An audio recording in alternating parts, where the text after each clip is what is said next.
শ্রীধাম নবদ্বীপের মাঝে কলির ভগবান করুণাময় গৌর সুন্দর নাম প্রচার করতে করতে হঠাৎ তিনি নবদ্বীপ ছেড়ে তিনি যান সন্ন্যাসী হয়ে বৃন্দাবনের পথে। আমায় একটু মন দিতে হবে কথার মধ্যে। তা গৌরহরি নবদ্বীপ ছেড়ে সন্ন্যাসী হয়ে যাচ্ছেন বৃন্দাবনে, নানা তীর্থ ভ্রমণ করবেন। আর তার কাজ কি? জীবকে হরিনাম দেওয়া, জীবের অন্ধকার থেকে আলোর পথ দেখিয়ে তাদেরকে সঠিক পথে নিয়ে যাওয়া। তাই তিনি যখন সন্ন্যাসী হয়ে পথে যাত্রা করেছেন, সেই সময় বাবা মা সচিমা গঙ্গার জলে প্রাণ বিসর্জন করতে যান। তখন নিত্যানন্দ প্রভু কথা দিয়েছিলেন মাকে, মা তুমি কেঁদো না, প্রাণ ত্যাগ করো না, আমি কথা দিচ্ছি ভাই যেখানেই যা ওকে ধরে নিয়ে আসবো। তাই গৌরহরিকে ধরে নিয়ে এসেছিল কোথায়? অদ্বৈত আচার্য প্রভুর গৃহে। আমা অদ্বৈত আচার্যকে দাপর যুগে কে ছিলেন? অদ্বৈত প্রভু দাপর যুগে কে ছিলেন জানেন? কলিযুগের অদ্বৈত আচার্য যিনি দাপরে ছিলেন, একদম। ওমা মনটা কোন দিকে? বললাম, আগেই বলেছি মন বড় চঞ্চল। এই মনে কি কৃষ্ণ ভজন হবে? খাওয়ার দিকে মন না। নিতাই গৌর হরি বল। অবশ্যই ভাগ্যে যদি প্রসাদ থাকে নিশ্চয়ই পাবেন, তার জন্য মনটাকে চঞ্চল করে লাভ নেই। কথাটা মন দেবেন। অদ্বৈত আচার্য প্রভু হচ্ছেন যিনি ছিলেন দাপর যুগে দেবাদিদেব মহাদেব। এই কলিযুগে হয়েছে অদ্বৈত আচার্য। সেই অদ্বৈত প্রভুর গৃহে যখন নিয়ে এলেন, তখন মা সচিমা দেখছে নিমাই সন্ন্যাসী হয়ে গেছে। যে ছেলে সন্ন্যাসী হয়ে যায় তাকে আর ঘরে বেঁধে রাখা যায় না। তাই কি করলেন মা? মা বিদায় দিলেন ছেলেকে। গৌরহরি বললেন, মা তুমি অনুমতি করো আমি বৃন্দাবনে যাই। মা বললেন, বৃন্দাবনের অনুমতি দেব না, যদি তুমি যেতে চাও নীলাচলে বাস করো, অর্থাৎ পুরীধামে। তা গৌর সুন্দর মায়ের আদেশ মাথায় নিয়ে তিনি গিয়েছিলেন ওই নীলাচলে। নিতাই গৌর হরি বল হরি বল। জগন্নাথ মন্দিরের সামনে ওমা পুরীধামে গেছেন? হ্যাঁ, জগন্নাথ দর্শন করেছেন? বেশ। তা জগন্নাথ মন্দিরের সামনে প্রভু আমার প্রতিদিন যেই কিনা প্রভাত হতো ভক্তগণকে নিয়ে জগন্নাথ দর্শন করতেন। তা প্রতিদিনের ন্যায় আজও প্রভু জগন্নাথ দেখছে। ঠিক কোথায় জানেন মা? জগন্নাথ মন্দিরের সামনে একটা গরুর স্তম্ভ আছে, যেটাকে জড়িয়ে ধরলে সেই সোজা শুধু জগন্নাথ দেখা যায়। মহাপ্রভু ওই গরুর স্তম্ভটাকে জড়িয়ে ধরে জগন্নাথ দেখতেন। তা তিনি যখন জগন্নাথ দেখছে তখন অতি প্রাতকাল। একটু মন দেবেন, যখন কিনা জগন্নাথ দর্শন করে পিছন ফিরেছে, দেখছে পশ্চাতে অগণিত ভক্ত। এরা কোথা থেকে এলো? না, প্রভু যখন নদিয়া ছেড়ে পুরীধামে গেছে, গৌরহরির সঙ্গে নবদ্বীপে যে সকল পার্শ্ববিন্দু ছিলেন তারা কিন্তু আর থাকতে পারলেন না। তারাও তাদের পরিবার ছেড়ে ওই প্রভুর সঙ্গে নীলাচলে চলে আসেন। সবাইকে নিয়ে প্রভু আমার প্রভাতকালে জগন্নাথ মন্দিরের সামনে দাঁড়িয়ে কৃষ্ণ নাম করছে। ভক্ত সবাই আমার সঙ্গে বলো, কি বলবো প্রভু? প্রভাত সময় হলো, কৃষ্ণ কৃষ্ণ বলো।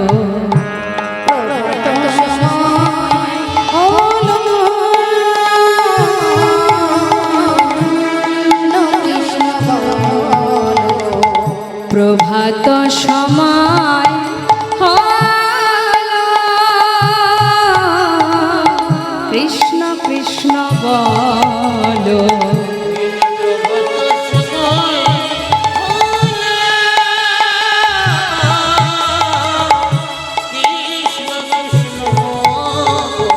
কৃষ্ণ ভজ কৃষ্ণ চিন্ত, কৃষ্ণ নামে কর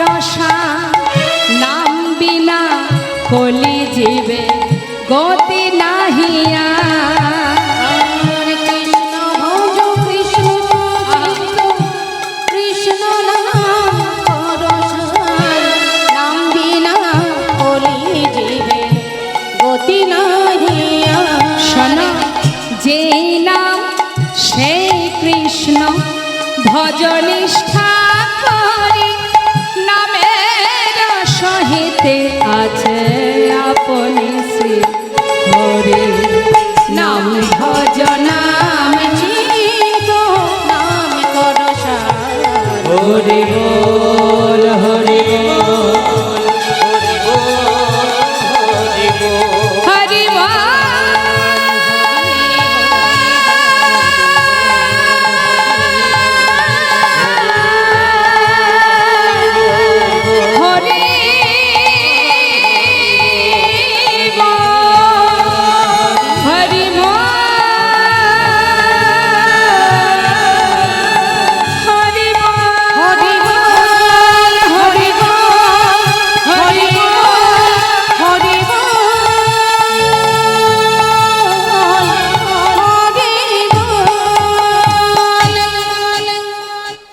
সমস্ত ভক্তগণকে নিয়ে আনন্দ করতে করতে বাবা হঠাৎ গৌরহরি অন্তরে দেখলে জানতে পারলেন এক ভক্ত দূরে দাঁড়িয়ে কাঁদছেন। তাই গৌরহরি এই হচ্ছে অন্তর্যামীর কাজ। যিনি অন্তর্যামী হয় তার আর কিছু জানতে বাকি থাকে না। আমরা মানুষের চোখের ফাঁকি দিয়ে অনেক অন্যায় করি, অনেক পাপ কাজ করি, কিন্তু জেনে রাখুন মানুষের চোখের ফাঁকি দিয়ে অনেক অন্যায় করা যায়, কিন্তু তার ফাঁকি কেউ দিতে পারবে না। এত এত ভক্তের মধ্যে কার মধ্যে কি চলছে আমরা কি বলতে পারবো? তিনি বলতে পারবেন, যিনি এখানে আছেন। প্রভু আমার সবাইকে নিয়ে আনন্দ করতে করতে হঠাৎ সেই ভক্ত যে দূরে দাঁড়িয়ে কাঁদছে তার কাছে গিয়ে দাঁড়ালেন, জিজ্ঞাসা করলেন, কে তুমি? আমার নাম গোবিন্দ ঘোষ। কোথা থেকে এসেছো? অগ্রদ্বীপ থেকে। ওমা, অগ্রদ্বীপটা কোথায় জানেন? শুনুন তাহলে। নবদ্বীপ থেকে যদি আপনি কাটোয়ায় যান, বর্ধমানের দিকে যান, নবদ্বীপ ছেড়ে কাটোয়ার দিকে গেলেই মাঝখানে পড়ে এই অগ্রদ্বীপ। এই অগ্রদ্বীপ থেকে এক ভক্ত গেছে পুরীধামে। কেন না? গৌরহরির সঙ্গ পাবে বলে। হরি বল। সর্বস্ব ত্যাগ করে চলে গেছে বাবা। এই তো হচ্ছে প্রকৃত ভক্ত। এবার আপনারাই বলুন দেখি, আপনারা ভগবানকে বেশি ভালোবাসেন না সংসার বেশি ভালোবাসেন? আমা বলুন, সংসারকে ভালোবাসেন না ভগবানকে বেশি ভালোবাসেন? ভগবানকে ভালোবাসেন। সত্যি আপনারা ভগবানকে ভালোবাসেন? এদিকে মায়েরা, সংসার না ভগবানকে ভালোবাসেন? ভগবান, তাই তো? সংসারের থেকে বেশি ভগবানকে ভালোবাসেন, ঠিক বলছি তো নাকি? হ্যাঁ কিনা বলুন? সংসার ভালোবাসেন না ভগবানকে, কোনটা? হরি বল। দেখুন, যদি ভগবানকে ভালোবাসেন আজকে কীর্তনের পরে আপনারা কিন্তু আর কেউ বাড়ি যাবেন না। যাবেন না তো? সোজা বৃন্দাবন।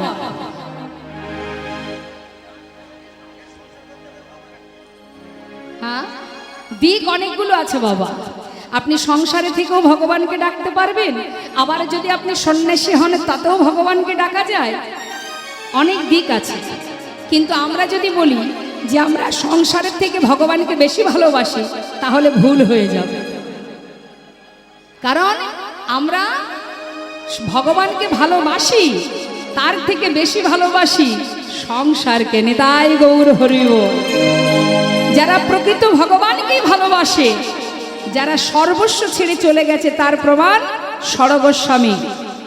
তারা আপনার মতো আমার মতো ভিখারি কাঙাল নয়, বড় বড় জমিদার ছিলেন। তারা সর্বস্ব ছেড়ে ছিন্ন বস্ত্র পরিধান করে বুঝেছেন কোনটা সার আর কোনটি অসার।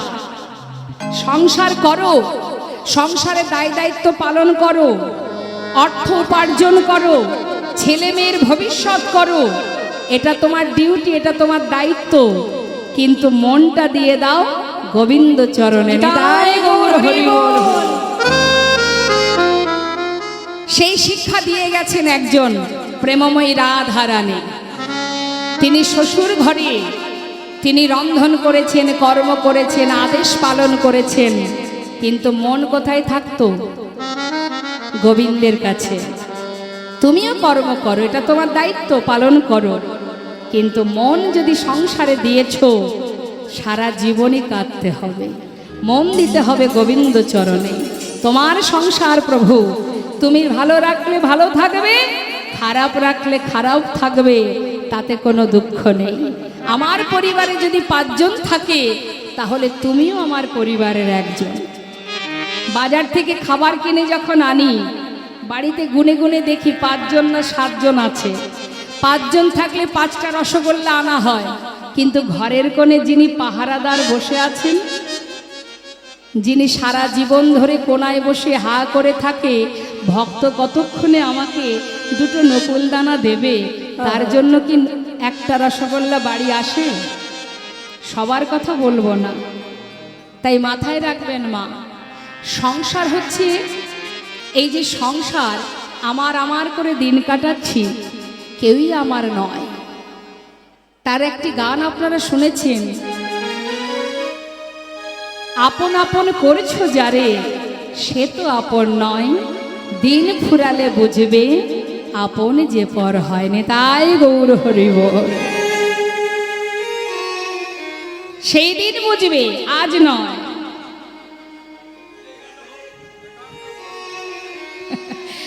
জানেন তো আপনারা? বেশ, কি বলছে ছোট করে 2 লাইন গাই। আপন আপন করছো যারে সে তো আপন না,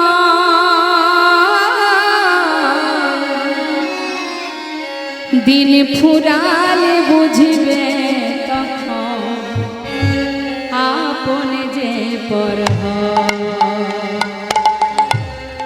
আপন আপন করছো যারে সে তো আপন নয়, দিন ফুরালে বুঝবে সে সব আপন যে পর হয়। ভাই বলো বন্ধু বলো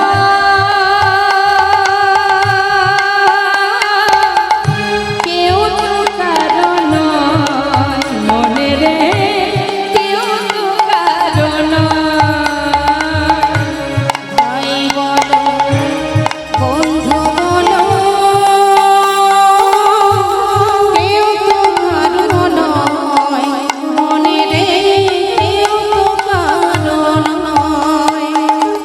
2-4 দিনের দেখা শোনা, 2-4 দিনের দেখা শোনা, তাই তো মা, সংসারটা হচ্ছে 2-4 দিনের দেখাশোনা। পথে চলতে গেলে যেমন যদি একটানা 5 ঘন্টা চলা হয়, সঙ্গে যে ব্যক্তি থাকে সে অচেনা হোক, 5 ঘন্টা একসাথে চললে তার সঙ্গে একটা বন্ধুত্ব হয়ে যায়। তা আমাদের সংসার জীবনটাও তাই, ঠিক পথের দেখা বন্ধুর মতো। কি বলছি? ওরে 2-4 দিনের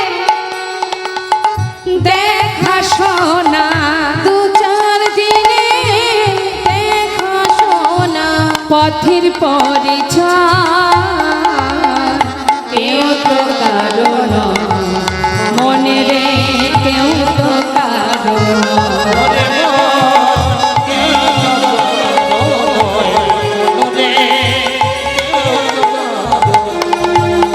ওরে আপন আপন করছো যারে সে তো আপন নয়, দিন ফুরালে বুঝবে তখন আপন যে পর হয়।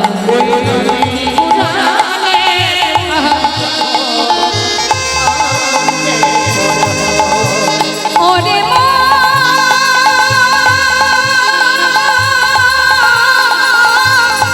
ওরে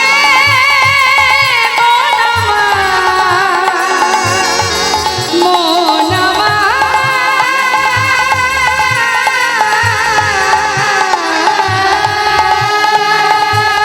ফুরালে বুঝবে তখন সব আপন যে পর হয়। ওরে দিন ফুরালে বুঝবে তখন।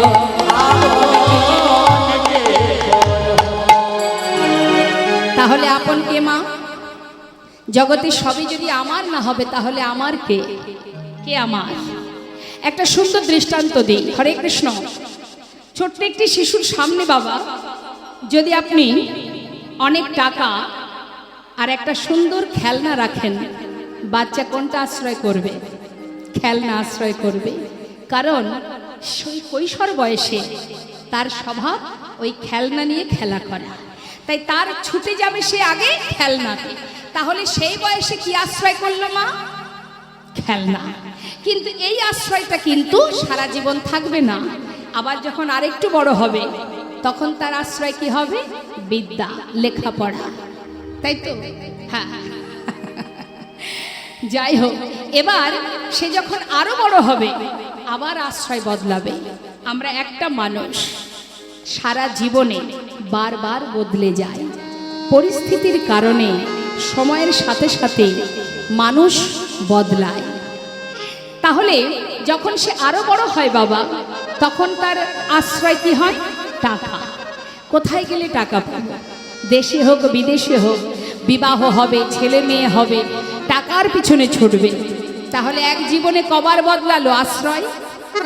প্রথমে আশ্রয় করেছিল খেলনা, তারপরে আশ্রয় করলো বিদ্যা, তারপরে আশ্রয় করলো টাকা। তখন কিন্তু আর খেলনা নিয়ে বসে থাকবে না, কোথায় গেলে টাকা পাবো। এবার এই টাকা সারা জীবন কিন্তু ছুটবে না টাকার পিছনে। যখন বৃদ্ধ হবে মা, যখন বৃদ্ধ হবে চলবার শক্তি থাকবে না, ঘরের এক কোণে যখন তার দিন কাটবে, তখন যদি কোনো ব্যক্তি গিয়ে বলে যে তোমার তো আর বেশি সময় নেই, জীবনে অনেক স্বপ্ন তোমার পূর্ণ হয়নি, 5 লাখ টাকা দিচ্ছি, এই টাকাগুলো নিয়ে তোমার যে কটা দিন আর আছো তুমি, জীবনে যে স্বপ্ন অপূর্ণ হয়ে আছে সেগুলো পূর্ণ করে নাও। আর একটা শর্ত, যে কটা দিন তুমি এই টাকাগুলো নিয়ে তোমার মনোবাঞ্ছা পূর্ণ করবে, যে কটা দিন ধরাতে বাজবে, পরিবারের কাছে থাকতে পারবে না। শেষ জীবনে মা বাবা কি চাইবে? আমার টাকার দরকার নেই, যে কটা দিন বাঁচবো আমি যেন আমার ছেলে মেয়ে আত্মীয় পরিজনের কাছে থাকতে পারি, তাই তো মা? তাহলে এক জীবনে আমরা কবার বদলাচ্ছি? পরিস্থিতির সাথে সাথে, সময়ের সাথে সাথে আমরা বদলে যাই, আমরা বদলাই। কিন্তু বাবা একজন বদলায় না, যাকে আশ্রয় করলে আর আশ্রয় না করলেও যে জন্ম থেকে মৃত্যু পর্যন্ত তোমার কাছে আছে, সুখেও আছে দুঃখেও আছে, তোমার ভালোতে যেমন আছে তোমার মন্দতেও সে আছে। সে কখনো তোমায় ছেড়ে কোথাও যাবে না। এই জীবনে তুমি যাকে আশ্রয় করো না কেন, সে যদি তোমায় ছেড়ে চলেও যায় সেজন যাবে না।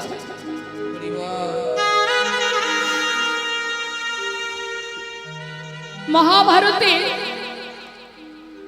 ভগবান কৃষ্ণকে যখন মাতা গান্ধারী অভিশাপ দিয়েছিলেন, তখন ভগবান কৃষ্ণ বলেছিলেন তোমরা শান্ত হও, মাকে বলতে দাও। কুরুক্ষেত্রের জয়ের আনন্দ যেমন পেয়েছি আমি, তেমন পরাজয়ের যন্ত্রণাও আমি পেয়েছি। সকল মায়ের আশীর্বাদ যেমন পেয়েছি,